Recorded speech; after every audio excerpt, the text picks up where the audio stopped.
Hey everybody, good Friday afternoon. Was just going over some of the new data pouring in.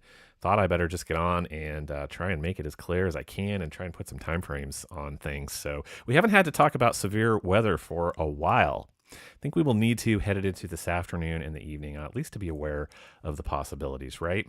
So, Storm Prediction Center putting out the yellow area here will be the slight risk, the 2 out of 5, covering all of Kansas City, going clear up to I 35 north of Kansas City, coming all the way down here south of Emporia.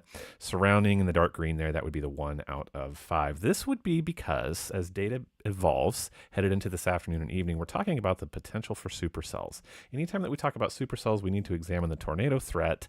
Storm Prediction Center putting this at about a 5% tornado risk for the late afternoon, early evening. I think that's what I'm going to show you here in just a second. So 5% low, but not zero because we are talking about supercells. And so let's go ahead and take a look at some timing. This data in just a few minutes ago, looking towards 2 p.m., I think that we will see these small discrete thunderstorms start to form all around Salina, Manhattan, in that area here. And it is these small cells that we have to watch out for, right? The small discrete cells, we talk about this all during severe weather season. As we go later into the afternoon, I think this is when our severe threat becomes the greatest. And I'm looking now about 4 p.m. So these storms that come together between 4 and 10 p.m., you guys can just watch with me here.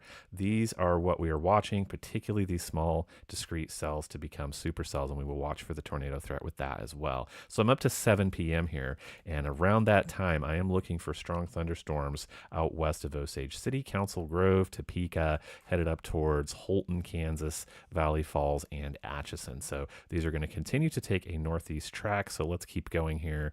This is about 8. There's 9 p.m. By 10 p.m., what is left of things probably is centered around St. Joseph, extending up here towards Cameron and Albany. So that's our track again this evening. So again, I'm looking for things to kick off out here between really any time here pretty soon, between 2 and 3. Between 4 and 10, I think I'm looking for intensification. We'll be paying attention out here in northeast Kansas and off to St. Joseph. So don't forget that with this, that's not the only threat. We will have a low-end tornado threat, strong damaging winds, but we also have that significant rainfall that we talked about in this morning's forecast, right? So several things to be aware of as we head through the afternoon and the evening. I will be paying attention to it here. And of course, I will keep you posted, particularly if warnings are imminent. So that is what I know on Friday afternoon. I'll keep an eye on things. Catch you later.